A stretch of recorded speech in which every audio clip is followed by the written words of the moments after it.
Okay, so we've got another color here, a bit like the last one we discussed, and man, it's been a while since we got together, isn't it? A couple months here. And last time we talked about the white opal colored glass that was Carrara, opal first, then Carrara, and then milk glass. They were really all three very short-term colors in terms of colors that were advertised in the trade journals and were made in the decorative ware sold and cataloged by the Cambridge Glass Company. Of course, Cambridge was making white glass probably continuously for commercial vendors through the years, but they were really short-lived colors. Well, it turns out the theme for this week, our purple glass, it's about the same thing. So we've got two of them that we're going to be talking about this week or this month, and they are Helio and Violet. And Helio was introduced in 1923, and it appears that it was only in production for 2 years. And I think most of you would agree there's a lot less Helio that surfaces today than like azurite or ivory, which were longer term colors. So it was only a 2-year color. Now, over the years, I'm assuming some of the others of you may have heard the same thing, that at shows, when I'm selling at a show, that people that are decorators, often women, say, oh, purple, it's really hot right now for decorating. So there's periods of time that I think purple glass is popular for decorative purposes. It's a color I actually like a lot. So Helio, again, 1923, 1924, probably just those 2 years. And then they came back 33 years later with a similar color. That one they named Violet, another purple glass. And likewise, it was a very short-term color, probably 1956 and 57. And of course, that's during the reopen period, and they weren't producing nearly as much glass volume-wise on a daily basis at the factory during that reopen period because of all the imports coming into the US as they were producing back in the Helio era. So there's more Helio, certainly, than there is Violet today, but both very short-term colors.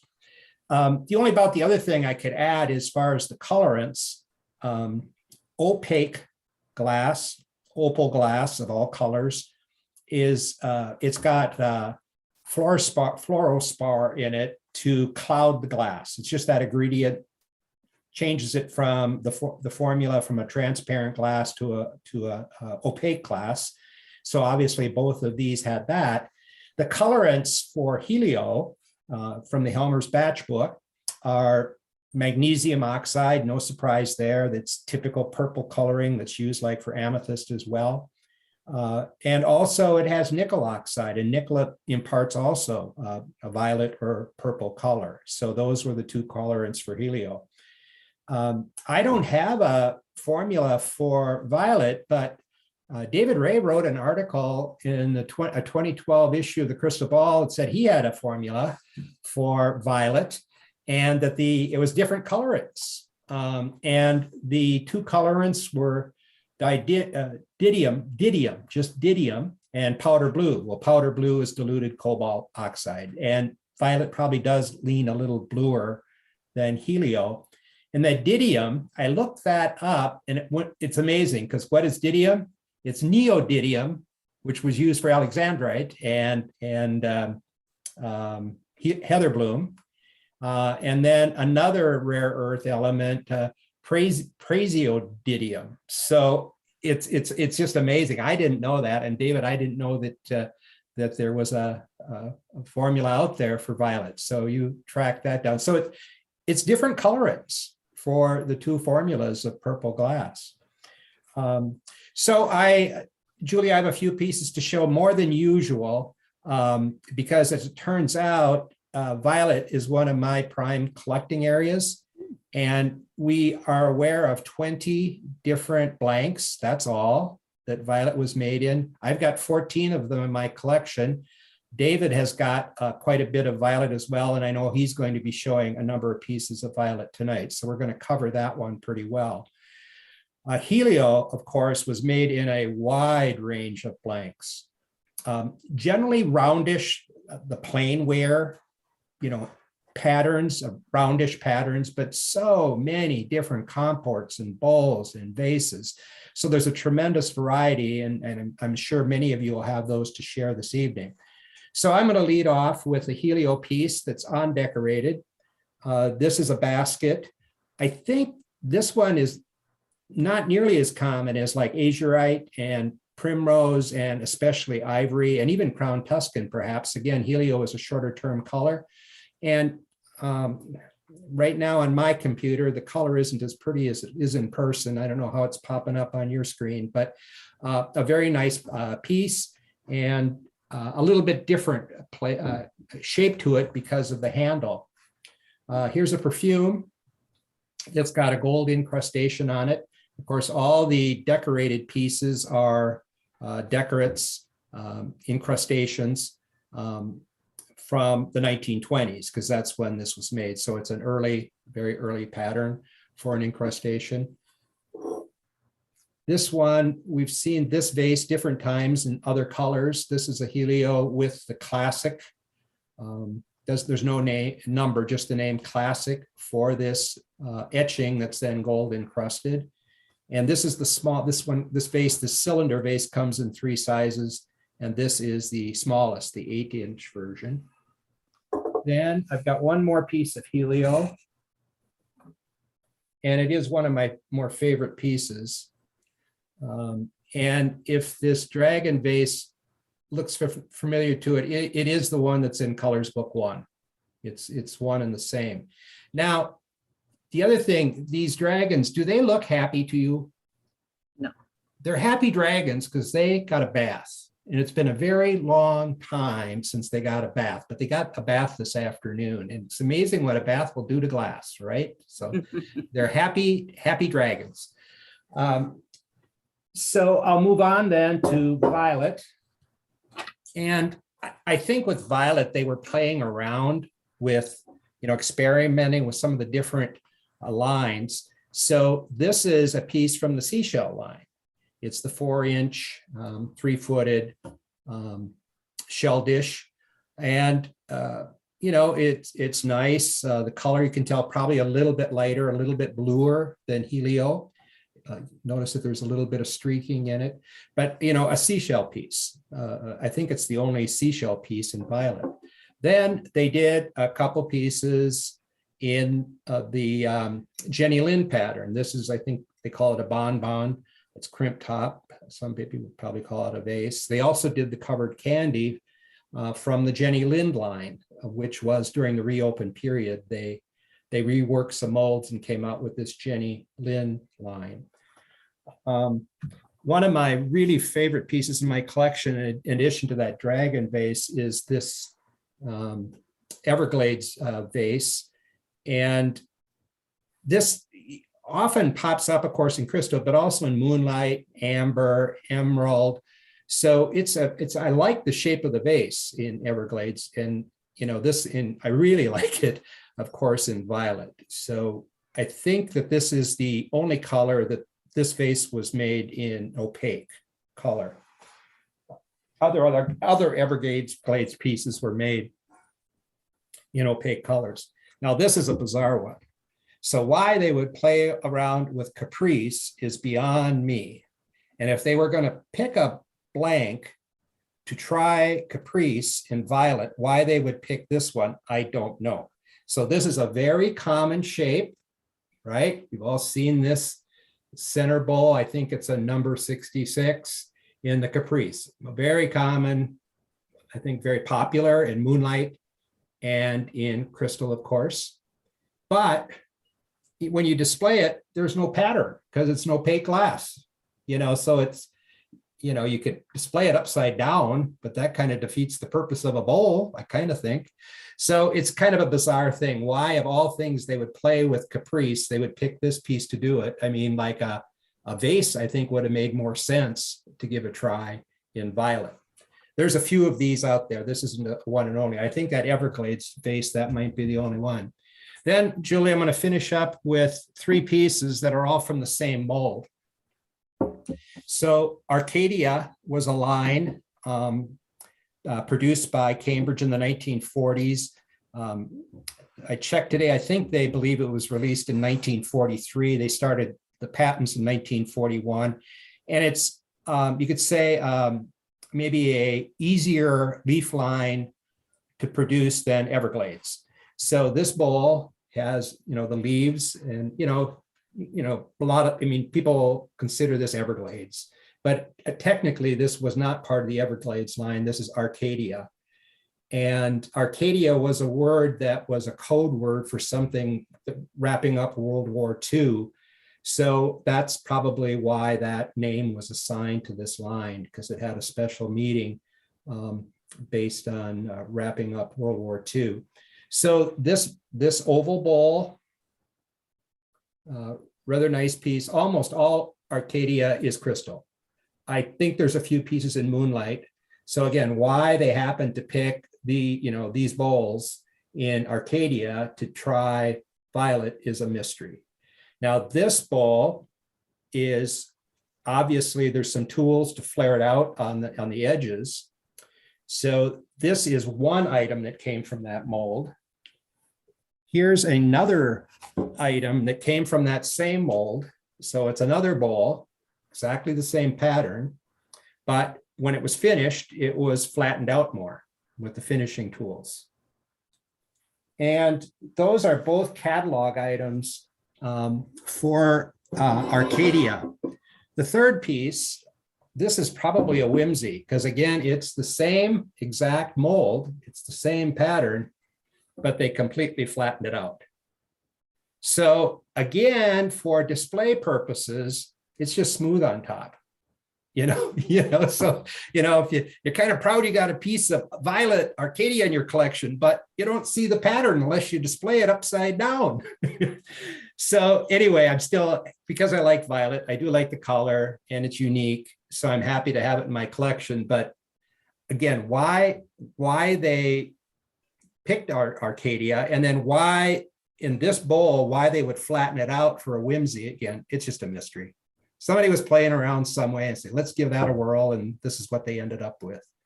So Julie, that's what I've got to get things rolling. I don't know if anyone has any questions. Yep. Would you be so kind as to hold up a piece of the Helio next to a piece of the Violet so we could see the little distinct color variation? Let's see. Let's maybe do this piece. Would that be okay? And the basket? Perfect. So what do you think, Julie? What's the difference? I agree. It is bluer. You can really see it distinctly when you have them side by side. It wasn't as distinct when you held them up separately. And so it's good that we can see them side by side. Now, another question I had is, I noticed that most of the Helio has been gold decorated versus a silver decoration. It's kind of hard to see on my screen, but are your dragons silver or are they gold? They're black enamel. Okay, thank you. Black encrusted, yeah. Have we seen any pieces in the Helio that are silver decorated? Yes, but it's that real light silver, I think, for the most part. And it's not done at Cambridge factory. I'm having a hard time thinking of anything that, I don't think Cambridge was doing any kind of silver or platinum encrusting in the early 20s, but maybe I'm not right on that. Anybody know differently? I think it's hard. It's hard to say because there are some pieces from that period, like Rubina and some of the opaques that were so definitely silver decorated, not necessarily well done, but who knows who did it? I'm not really Rubina sure. would be a touch later, but yep. I know I've seen some silver in it, but again, my tendency was based on the quality, like you're saying, Jack. There's a good chance it was another decorating company. Probably doesn't matter one way or the other. Right. But I haven't seen any documentation from the Cambridge factory. No, There's a lot of documentation we don't have. I had another question for you, Les, and refresh my memory because I think you have addressed this in a couple of previous Zoom and Tells when we had a couple of these opaques like ivory and primrose. Helio also fluoresces, not to the extent as some of the other ones do, but it does fluoresce.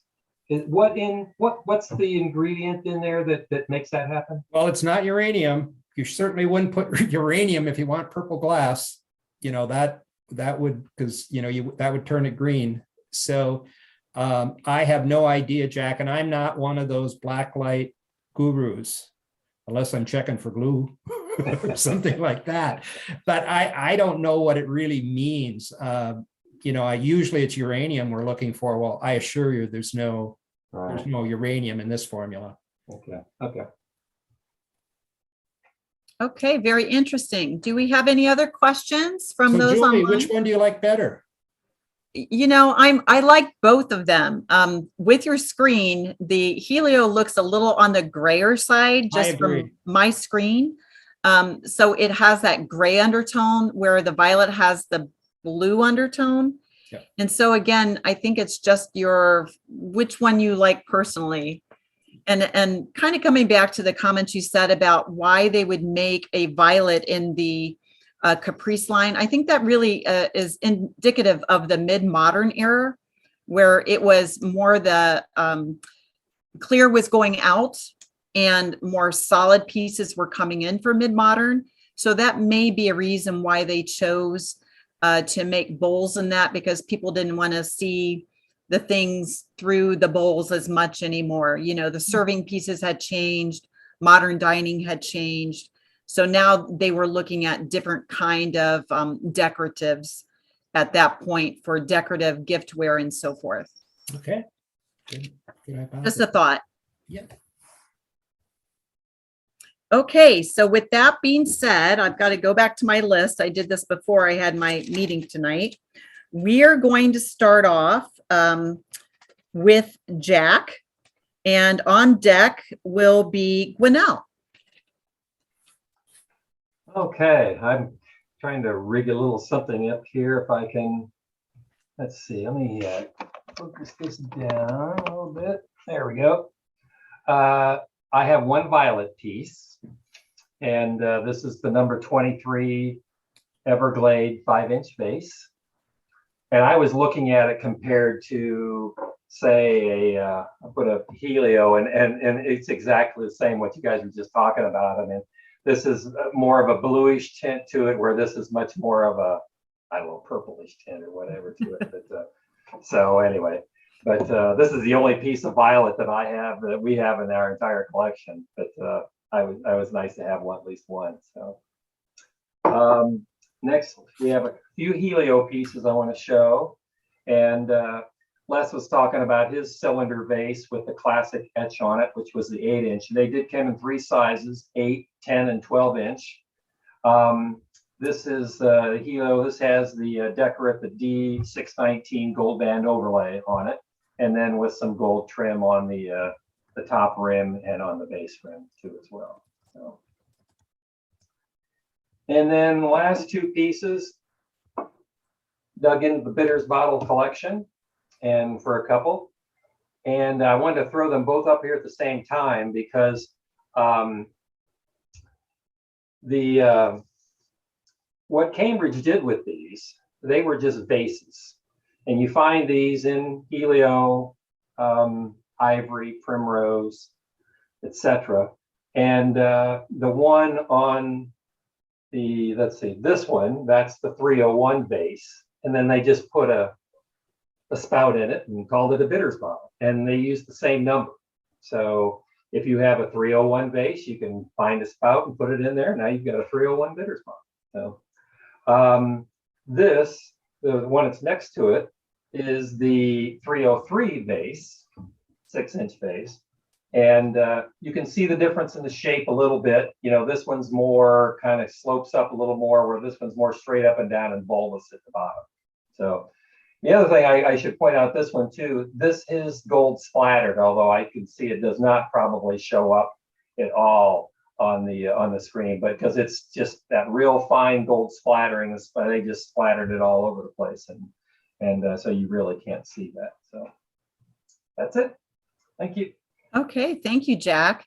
And that's why I kind of asked about the silver versus the gold, because why Helio comes to mind where it's more gold is because when you look at a color wheel and you look at complementary colors, gold and purples often go together. And that's when you look at how they decorated, typically from a decorative standpoint, golds are more married with your violets because of that underlying red that is in violet and the underlying red tones that are in gold as well when you really look at a color wheel. So that was part of the reason why I asked the silver question.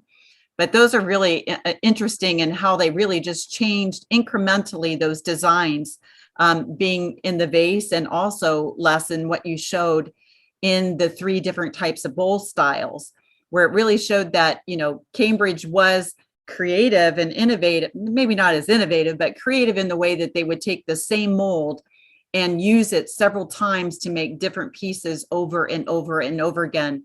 But then again, using them to extend the line, so to speak, for others. So thank you for sharing that. I appreciate that from both of you. And so moving on, Gwinnell, I'm sorry I didn't get to say hi to you early, but you are up. And on deck, we will have Walter Lee, please. Well, we've got the I think it's a number 135, the 5.5 inch tidbit tray, or the cheese and dip, or cheese and cracker. I don't think it's the footed comport, but it possibly could be. And it is a little thinner than the number 85 vase. And it's a little lighter in shade when you put them side by side. And this is the 10.5 inch. It has no decorations on it. And thinking of Caprice, the oval bowl, definitely violet. And looking really close, it's very streaked. And then when you put it on the counter, it wobbles. It does not sit flat. And it's one of the pieces that was done in the later years with Caprice. You can find it in the emerald, and you can find it in the mandarin gold. And so that may have been why they used the mold. It was a popular mold to use at that time. But that's all we've got. You can see the pattern on the bottom. But again, it's very streaked. It's not very, very clear and consistent as it is in some of the other opaques. Mine is streaky too, Gwinnell, and then mine is also wobbly, so I got different padding on the feet so it doesn't wobble. So they were uniform in making them streaky and wobbly. I don't know. I don't know. I think there's only 3-4 of them out there, but maybe there'll be another one pop up. You never know about that. Probably be a new one at the mall in Kentucky when Jim and Janice get there. Well, that's all we've got in the purple. Well, thank you. I appreciate that. And it is interesting to note that it's not just one piece that we're seeing the streakiness in, but we're seeing it in several pieces. So that begs the question as to, was this just not as color stable when you add the fluorospar, or what would cause this streakiness? And is it just this mold where you don't see the streakiness, say, in other violets? What's your thoughts on that, Les? Well, I think it's really common with all the opaques. You're not as likely to have a streaky appearance in ivory or primrose when they're a very light color. Somewhat less also with azurite because it tends to be a lighter color. But as the color gets darker, you're more likely to have some streak. The jade often has streaks in it. Helio often has streaks in it.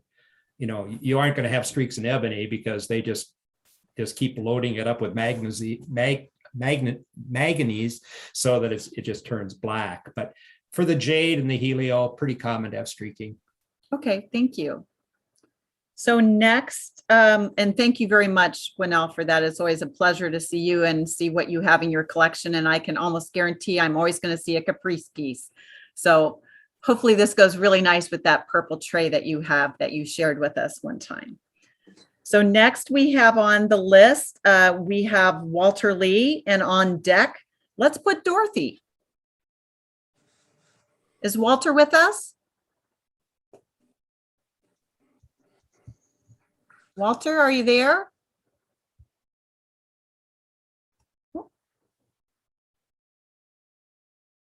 I do not hear Walter. So let's move on. Dorothy, are you available?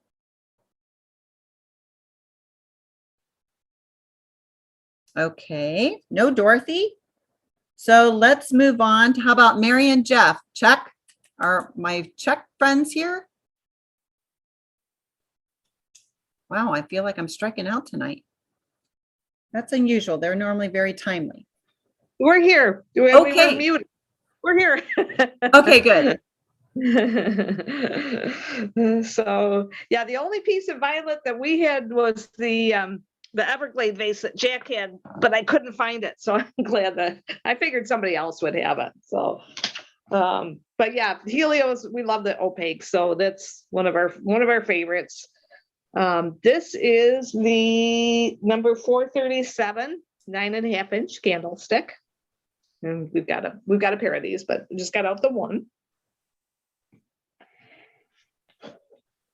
And then we have the ruffled vase. This is the shorter one. It's I think it's like 8.25 inches, and it's got a gold band at the bottom and a gold band around the top. I think it's the only decorated piece of Helio that we have. Yeah, it is. And then we have the cupped compote. This is a really heavy piece. It's a lot of glass. Yeah, this is really thick. So you can see the top. It's not, although it does, this one doesn't really fluoresce, but you can see through it a little bit. It gets a little bit of fire. And then we have the candy, the flat candy. This one does not have any compartments in it, so it's just open and it's got the raid bottom. This is a 6 inch. And then of course we love the baskets. This was probably the first basket that we ever bought, and that was the little, I think it's the 124 basket. And then we found one after that with the scalloped edge. So it's kind of neat to have I love the variations in them. And we just got an ivory one, but we haven't seen any of those before. And then the last piece we have is the little 2835 pin or olive tray, I guess, depending on what you're using it for. So I love these little trays. I just think they're adorable, and they're marked with the triangle C. I'm looking for one in ebony, so complete the collection. And then I've got my necklace from the Cambridge Museum. So, and that's it. Okay, thank you. You took the words out of my mouth on that pin tray. They're just downright adorable. They're nice. They're a nice size. They're very showable. They're very useful. But I also want to compliment you on being color coordinated with tonight's theme and being purple. Les, you're going to have to work on that for the future to be more color coordinated when you're talking about colors. Yeah, I don't know. I don't have any Rubina tops, so I don't. Or Mardi Gras. She'll find a Rubina top for the next meeting. We'll work on that for the next one. But thank you as always. You guys are always so lovely to participate and obviously share your collection with us, as is everyone that volunteers to show their glass. So thank you so much. Julie, And again, Julie, just a little notation there. So the ruffle top vase with the gold bands, that gold band is done by Lotus. So Really? Lotus did all that gold band on the opaques. Now, Jack's piece had, I think, an encrusted band, so that was almost certainly done at Cambridge. Although not necessarily, that could have been done at Lotus as well, come to think of it. But it doesn't really matter. But again, it's a case where that gold decoration was heavily done by Lotus. Oh, thanks for that information. Yeah, good Nice. to know. Yeah, and I thought it was very interesting that you show the different ruffle version of the basket and then the other basket as well. So I love to see the little tiny variations that Cambridge decided to incorporate all the time and the different lines. It's always Yeah. of interest to me who decided at one point that they're going to change the handle or they're going to change from ruffle to not ruffle, and Right. who ultimately made those decisions as well. Right. Someone on the line decided, well, I think this would look good, or was it a planned piece? So it always intrigues me why they made the changes that they did throughout the lines. Yeah. So I'm just excited when we find different variations. So that's a thrill to me. yes, I am too. I have to have one, and if I see a variation, I have to have that one, and then another variation, I have to have that one. It makes us a little crazy as collectors, but certainly it's what we aspire to. So Right, thank you right. again. Thank you again for sharing. And great. next, let me see, have Walter or Dorothy joined us at all? I'm going to go backwards before I go forwards. And I still don't hear from either one of them. So Stu, are you ready? And then on deck, could I have Julie? David? Yes. Julie, Dorothy is on the screen and she's waving her arms, but we can't Oh, see her. I mean, we can Okay. see her, but we can't hear her. Well, Dorothy, let me see. Dorothy Alden? Yep, that's who I'm looking for. Let me see if I can get her to open up her. She just moved from where I had her. Sometimes that happens. Yeah, I can see her and she waves her arms around, but I can't hear her. Oh, let me see if I can invite her to open her mic. In the meantime, there I see her. I'm going to ask Dorothy, I'm asking you to unmute.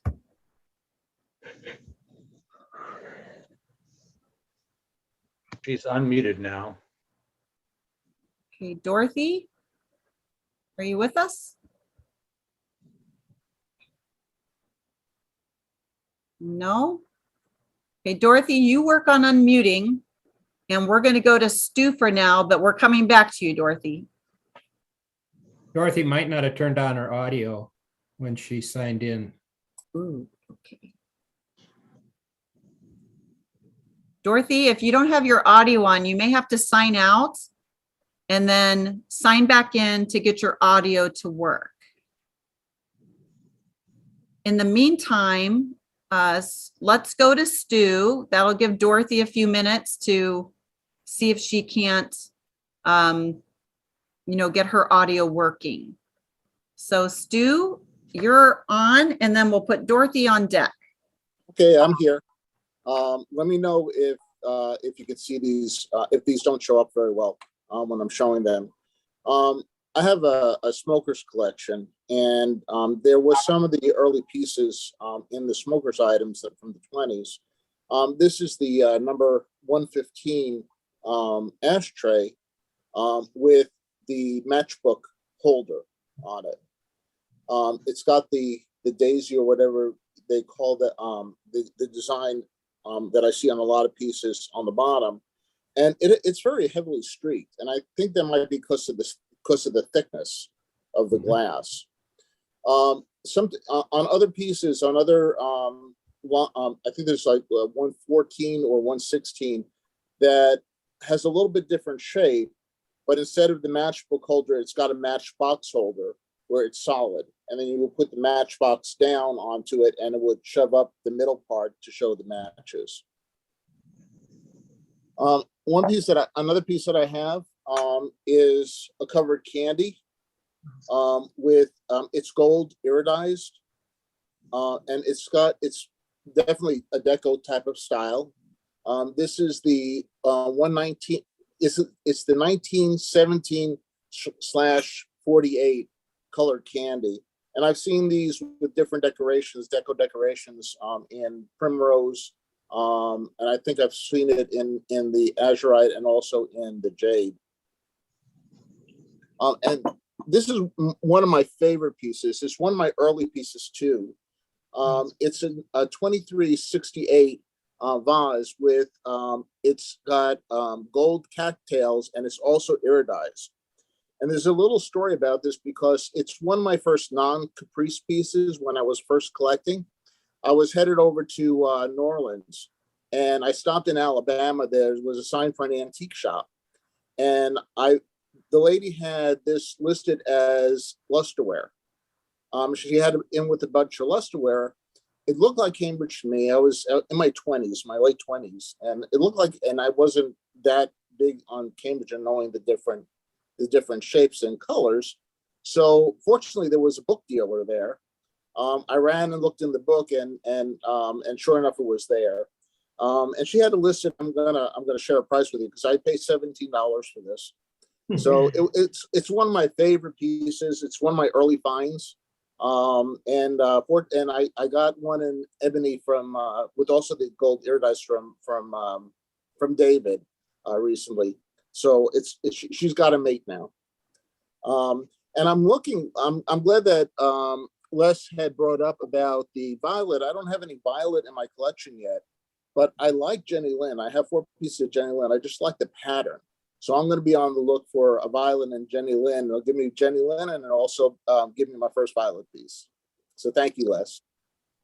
Excellent. Well, thank you for sharing. It's always interesting how we come across these pieces. And I'll be honest with you, I've gone into these dive antique stores and you think, I'm never going to find anything. And that's when you find some of the best pieces. You never expect them there, and there they are, just kind of waiting for you. And so it's always really fun for me to find out, you know, where you got your pieces, how you came about them. And I think for us, you know, my husband always kind of cringes because he's not a collector per se. He's a hunter. And I said, getting antiques for me and my glassware is a lot like hunting. You stalk, you target, and you do all the things that hunters do. It's just a little bit different style of hunting. So we often laugh that while he says he collects nothing, I still have deer heads sitting in his office. So he does collect something. Mind you, I don't like them, but it is what it is. So Dorothy, we're back to you. Have you gotten your audio to work? No, I still do not hear Dorothy. Let me see if we can go to Dorothy. She's holding up a piece. All right. Dorothy's got a piece held up. But Dorothy, we cannot hear you. All right, Dorothy, what we may do, Les or David, you need to go open your mic, and as Dorothy holds up her pieces, we are going to see if I can't spotlight her. Okay, Dorothy, I've got you up on the screen to show your pieces. And Les or David, can you discuss them, please? Well, I think that's that 15-inch platter, maybe 14-inch, and it's got that same, I think it's the same lightning bolt decoration that Stu showed on his covered candy, which is a Cambridge decoration. Okay, Very she nice. had that plate, and she had another piece in there. Okay, David, is that Cambridge? I do not recognize the No. shape if it is Cambridge. There are other glass manufacturers that made a similar color, and I don't think that's a Cambridge blank. I don't recognize it. Yes, I don't recognize it either.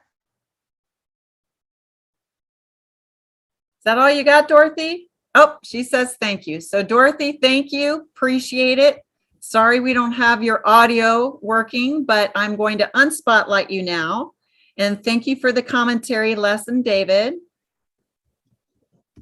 Okay, there we go. We're back to normal. I'm getting better at this every single month, people. I'm trying my hardest here. So next, we are going, did Walter return? Walter, I still do not see Walter. So David, why don't we go to you and see what you have to show us tonight? Thank you, Julie. Violet is one of those patterns that there just really aren't that many different pieces out there, as Les mentioned.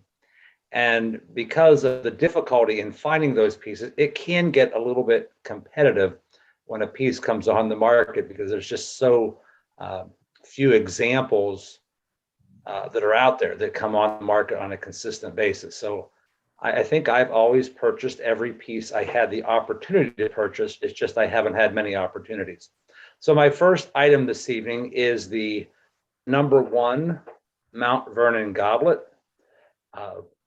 As Les was saying, they tried a little bit of Everglade. They made a piece of Caprice. They made 2 different pieces of Mount Vernon. One is the #1 goblet, and the second piece is the sherbet. What I really like about this sherbet, as you can see, it is very fired along the rim, where the goblet is not quite as fiery. But those are the only 2 pieces that we know of that they made in the Mount Vernon pattern.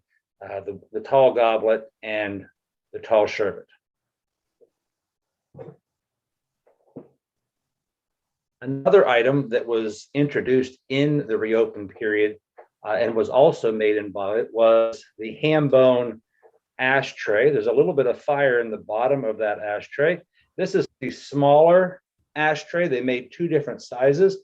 They made a larger size, and this is the smaller size. And this item was introduced only in the reopen period. So it was a new mold during the reopen period. The other pieces I have are all from the Everglade line. This is the number 22, what I call the sunflower vase. There's what I call the sunflower. This is the later mold shape. The earlier mold shape would have more of a hexagon shape to the top, where this is more of a scallop shape. This was originally made in the 1930s, but then it came back out. And this particular piece, I don't know if it's because it's a blown piece and the other pieces are molded pieces. This particular item, or at least the blown items that I'm going to show this evening, do have a very consistent color to them, which I noticed I have some, like the ashtray had several streaks in it where its shade goes from a lighter shade to a darker shade. So this is a vase from the Everglade line.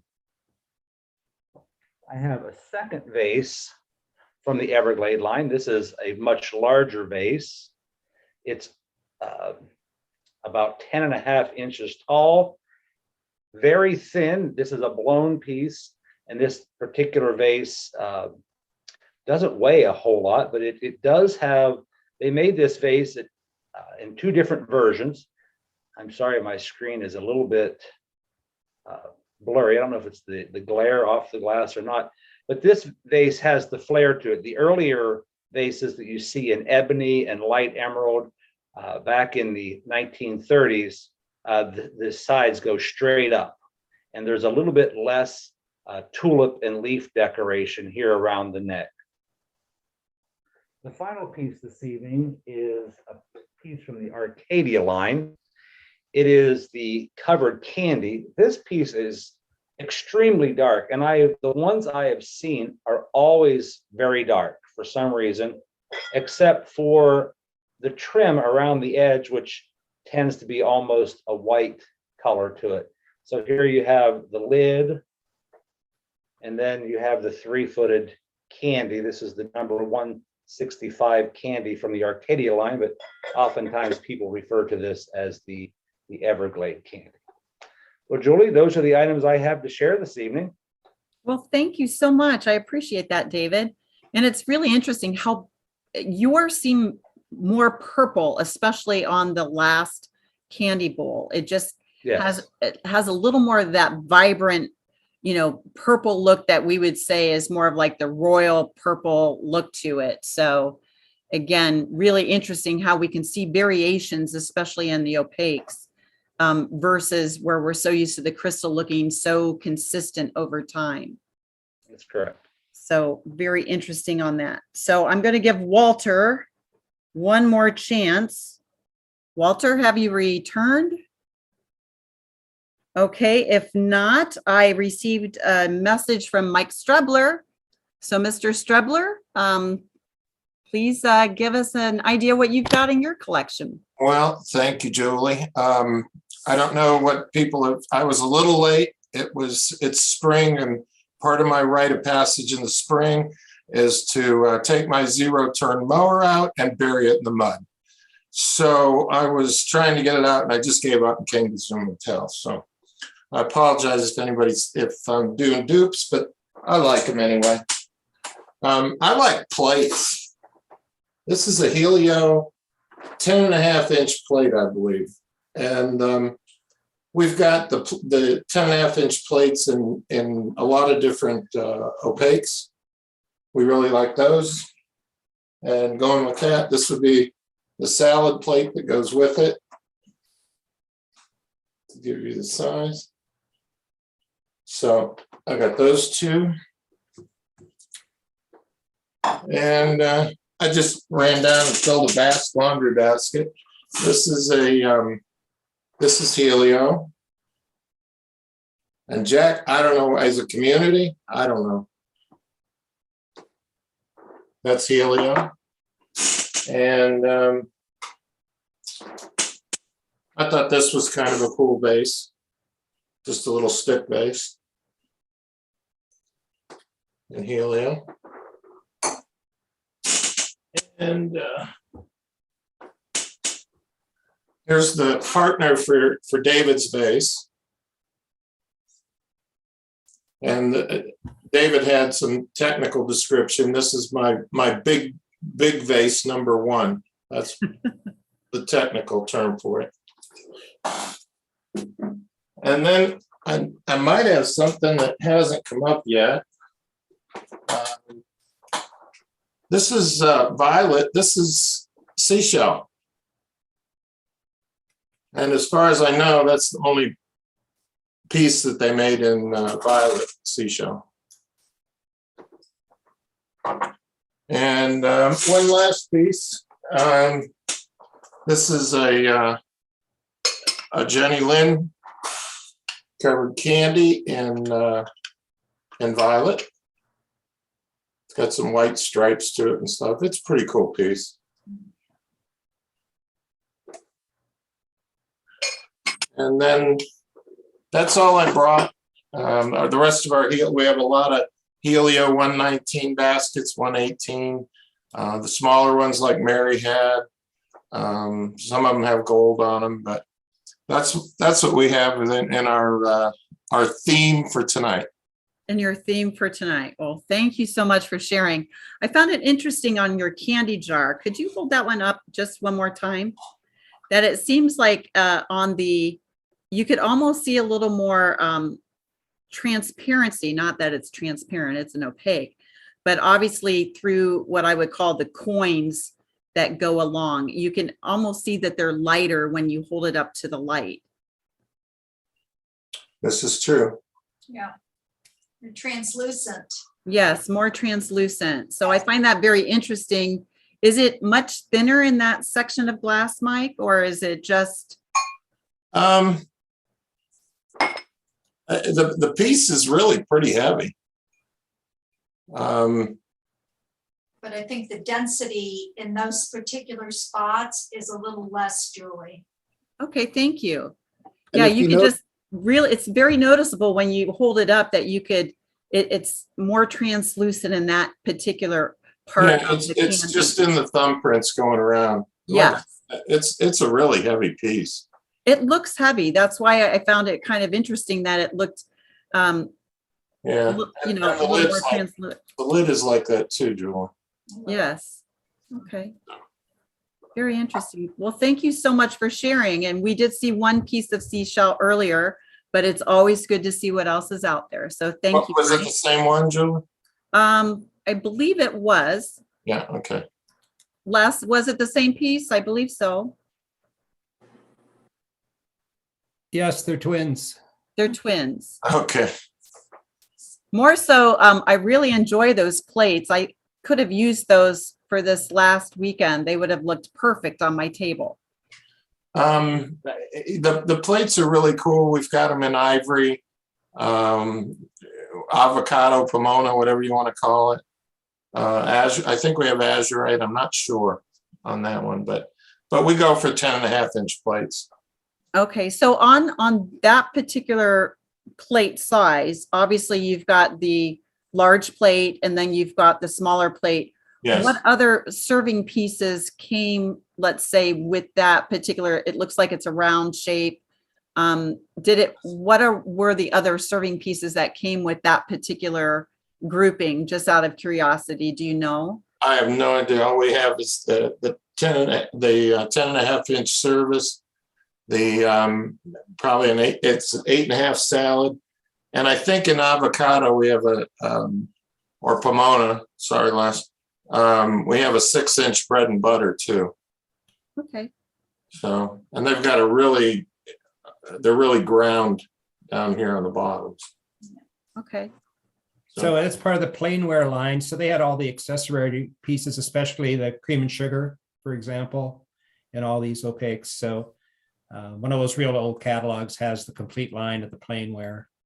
A lot of comports, a lot of different comports and vases, but they're serving pieces as well. Okay. I was just kind of curious because it would make a beautiful table setting if you had all of it together. So thank you for that. I really Don't you appreciate think the knife marks would show up quite a bit if you used it? Maybe. I'm not sure. But did Walter ever return to us? I don't see him in my queue of participants. So with that being said, now I've got a few things to share with everybody. So you're going to have to give me a minute so I can close a few or move everything around so I can get to show the videos I have. I have to figure out how to reduce my size, unfortunately. Just a moment. There we go. I'm going to bring up, we have a video from the Krauses, and then also Freeman was nice enough to share some items with me and some photos. So let me get over to that on the one screen. Excuse me.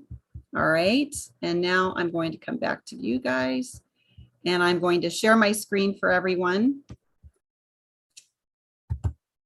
Can everyone see this? I always worry. I've got to move everybody around here. Yes, we can, Joy. Okay, thank you. So here we have the number 34 10-inch rolled edge decorated 610 with black enameled stripes. And again, this is out of Freeman and Jeannie's collection. I know Jeannie is online.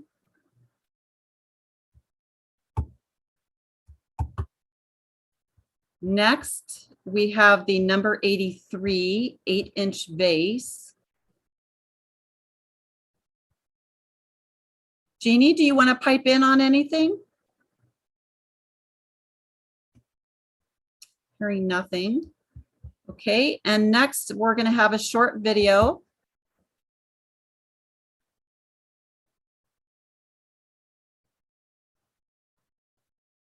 Greetings, everyone, from Tim and Nancy Crouse from Carthage, Illinois. We're here tonight to present a few pieces of Helio and heliotrope, and hope you enjoy them, and we're looking forward to seeing what you have to show tonight, too. Thank you. Everglade vase. Small vase with a gold band and a crimped top with gold trim.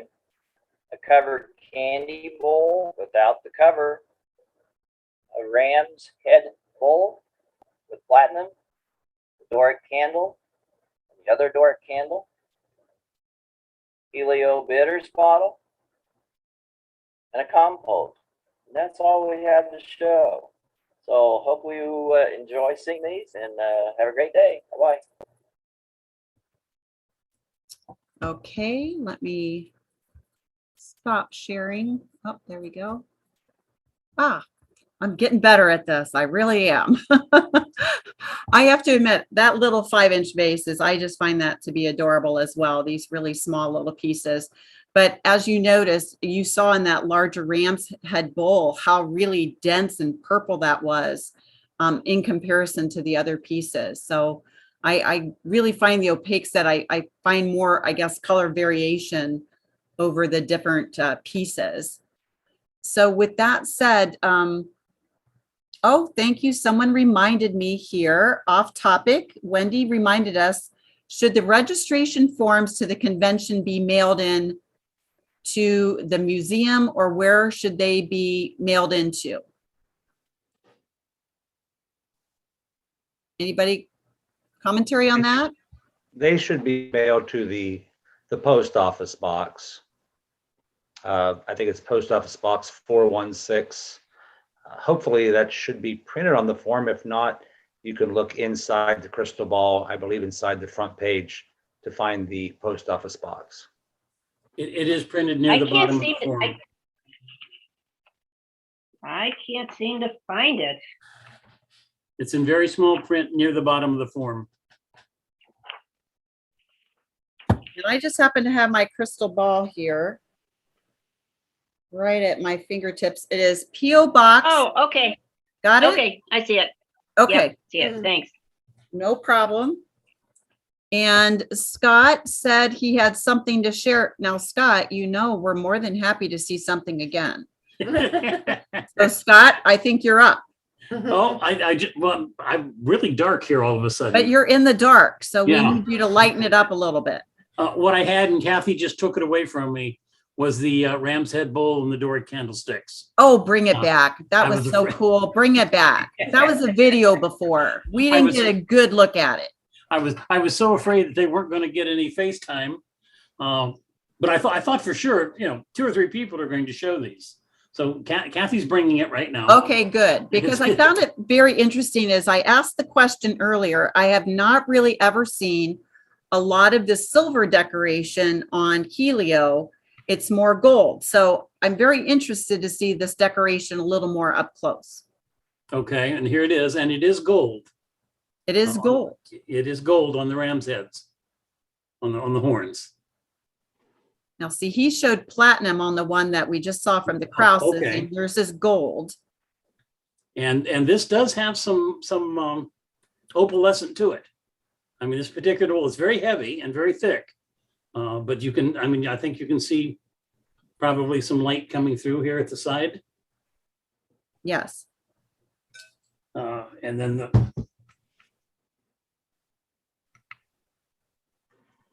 the candlesticks are they're just heavy. There's no light coming through those anywhere. Now, are they decorated as well? These Or are not. They're not These are decorated. not. The candlesticks quite often do have a gold band around the top and the bottom, but this pair doesn't. It may have had originally, but it gets washed off. Excellent. it's- Well, thank you for sharing. And it was different than what was shown. So Oh, it good. is not the same. So thank you for sharing. You're welcome. Thank you for giving me the opportunity. Oh, and Wendy, we can certainly move over to you. You have a vase that you can show to us. That's perfect. Well, I don't know whether this was shown and I joined late.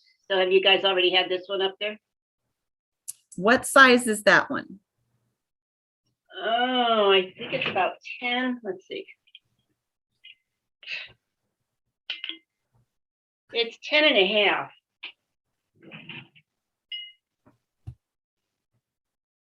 Excellent. Now, see, that Wish looks, it had a decoration, but it didn't. yeah, see, that looks so much more violet to me than what was shown before, but it could just be the lighting. Yeah, it is pretty dark and dense. All right, thank you. All right, thank you. So as you know, I watched the chat box. Is there anybody else that has anything they'd like to share with us tonight? I have an item, Julie. Excellent, Greg. Hey, this is a full 50% of my Helio holdings. It's a little vase. I think it's about maybe 4.5 inches tall, with a little gold decoration around its equator. No gold on the base, but it's got gold around the top of the rim, and I think it's just a really attractive little vase. And I had a question for anyone who could provide some information. I think I've seen that vase on a page in the catalog with a few other items, and it was listed under paste mold vase or paste mold items. And I've never really, I keep thinking, oh, that's an interesting term. And I keep thinking, well, one day I'm gonna find out what exactly a paste mold is. I know what a mold is, but I don't know what the paste, what that means. I'm just wondering if anybody there knows what the definition of a paste mold, what the difference is of a paste mold base, or paste mold, period. I'm leaving this one up to David or to Les. David, do you want to take a swing at it? I am not sure. I know what the terminology that Greg is referring to, and I too have never known what the actual definition of a paste mold is, but it always seems to apply to small vases. That's all I've got. And I know that topic has come up at convention and it's been explained, and so I can't swear by any means, but I tend to think it's blown into a mold, and but it's not your typical type of mold. But that's a really good question, Greg, that we should, if you got the question, there's a lot of people besides you that would like an answer to it. So we'll get it for you for next month. Thank you. Thank you for showing that, Greg. I appreciate that. And that is a really interesting, more rounded style base in comparison to what we're typically see, or the more of the cylindrical. And we saw even the stick bases, but oftentimes we don't see those round, almost bulbous vases with, a very small, short opening at the top. So I find that very interesting. Yeah, it would hold about maybe one flower. That's about it. And that's a standard lotus decoration. Yeah, Lotus Lotus decorated so many things in gold for Cambridge, and I know I have I believe it's an amber dish that was my grandmother's that is Lotus decorated as well. It's a Cambridge piece, but Lotus decorated. So we see that so often in the influences of Cambridge. So anyone else have anything to show tonight? Okay, none being said, we're going to turn it back to David. Thank you, Julie. I just want to, again, thank everyone for joining this evening. A fun program on Violet and Helio. Next month, the third Thursday, we'll have our regular program on Rubina and Sunset. So I hope everyone can join us for that. Dig through your cabinets and find your Sunset and Rubina pieces. There aren't a ton of them out there, but we'll certainly have a colorful display, and maybe for next month, tie-dye t-shirts will be in order. We are going to be having Zoom and Tell throughout the summer. The team got together and chatted a little bit over the last couple of weeks. And even though we do have a couple of conflicts in our personal schedules throughout the summer, we are going to continue on, but we are going to continue on with a different day of the week throughout June, July, and August. We are going to move the Zoom and Tell for the summer to Tuesday. The first meeting is going to be on June 14th, and the theme for the June meeting will be Azurite, Windsor Blue, and Turquoise. Those are three opaque medium blue colors. Then for July, it's going to be on Tuesday, July 19th. We're going to look at Ivory and Primrose. And then in August, it's going to be August 16th. That is also on a Tuesday. And we're going to look at Pomona Green and Jade. So it'll be an opaque summer of glass. Hopefully you can join us for all three of those. We just had a little bit of a scheduling issue. And of course, there's convention out there in June. So we tried to adjust to our schedules the best we could to those 3 days. We will be getting together to look at future programming in the fall, but I just wanted to give you an update on what you can expect in the near future. All right. Thank you, David. And yes, again, I'm part of the reason we're moving it. So I hope everyone will understand. I love hosting this. I love seeing everyone. So part of it is a schedule conflict for me, which is why we are going to move it, because I do enjoy seeing everyone, and I obviously adore hosting this. So I hope you don't mind the scheduling change. Also, we're always interested in what everyone else wants to see. And I know David alluded to that. We know that we'll do more programs in the future, but I kind of want to know what everyone else wants to see as well. And this is a good example where Greg brought up, what does paste mold mean? We always want to know these questions, and it's it would be interesting to hear what other questions you have out there in our audience that maybe we can address and bring up during our Zoom and tells. So if you have questions, please don't feel bashful about asking them, because we do want to get them answered. And we obviously are now looking at other types of information that's becoming available. So maybe we'll have a clearer answer for you. But certainly we'd love to hear what you're interested in seeing in the future programs. And if you want to drop me a line or drop David a line or Les, most of us have our emails in the crystal ball. I know mine is, I believe. If not, just let us know. So with that said, again, as always, I thank everyone for sharing their glass. It's always really joyful to me to see what everyone has in their collection. And I'm always amazed what shows up every month. And I absolutely love learning about all the different, chemistry that goes into glass, and certainly learn something new every single month that I'm here. And I hope that everyone that's on these shares my enthusiasm and my joyfulness and learning more about the glass that we so love. So with that, we're actually done a little bit early tonight.